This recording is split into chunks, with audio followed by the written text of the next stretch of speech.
رحمان ہے، صفت رحمت اس کی وسیع ہے، عام ہے، پھیلی ہوئی ہے ہر ایک کے اوپر. اور رحیم وہ ہے جو تام الرحمہ، جو رحمت، مکمل رحمت، تام رحمت.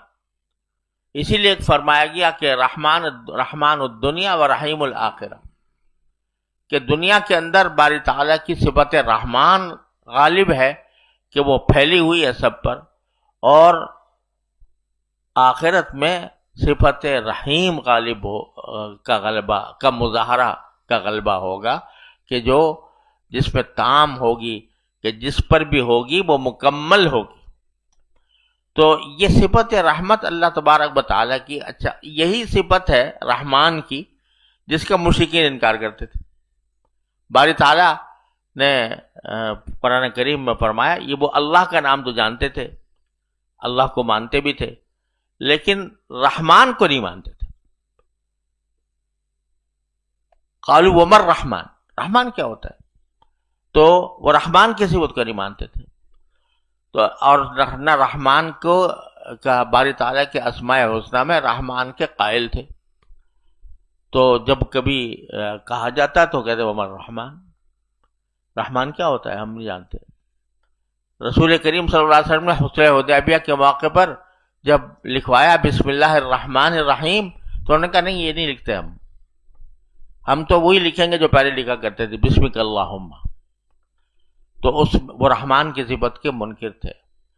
تو اللہ تبارک و تعالیٰ نے رحمان کی صفت اور رحم کی صفت ایسی ہے کہ جو اس کی عام بھی ہے اور تام بھی ہے، اور اسی صفت کو بندوں میں پیدا کرنے کے لیے اس کا کوئی حصہ، اس کا کوئی عکس بندوں کے اندر پیدا کرنے کے لیے رسول کریم صلی اللہ علیہ وسلم نے فرمایا کہ ارحموا من فی الارض یرحمکم من فی السماء، زمین والوں پر تم رحم کرو، آسمان والا تم پر رحم کرے گا.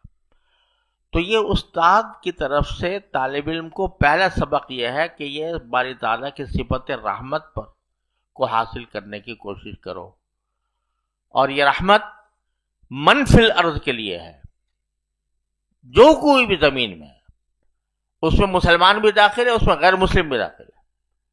اگرچہ رحمت کے عنوانات مختلف ہوتے ہیں، کسی کے ساتھ رحمت یہ ہے، کسی کے ساتھ کوئی دوسرا طریقہ اس کے رحمت کا ہے. غیر مسلم کے لیے رحمت ایک یہ ہے کہ اس کے بارے میں ہمارے دلوں میں یہ طلب ہو کہ کسی طرح اس کو جہنم سے نکال لیا جائے، اور اصل رحمت یہ ہے.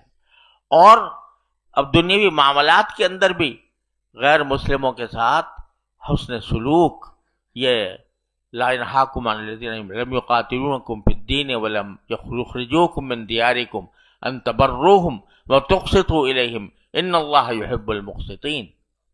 تو غیر مسلموں کے ساتھ یہ عام سلوک کے اندر بھی یہی ہے. مجبوری آ جاتی ہے جب وہ دشمنی پر، اللہ کی دشمنی پر اتر آتے ہیں تو مجبوراً ان کے خلاف تلوار اٹھانی پڑتی ہے، ورنہ نبی کریم سرورت عالم صلی اللہ علیہ وسلم نے جس طرح حسن سلوک مسلمانوں کے ساتھ کیا عام برتاؤ میں، اس طرح غیر مقاتل، غیر مسلموں کے ساتھ بھی کیا.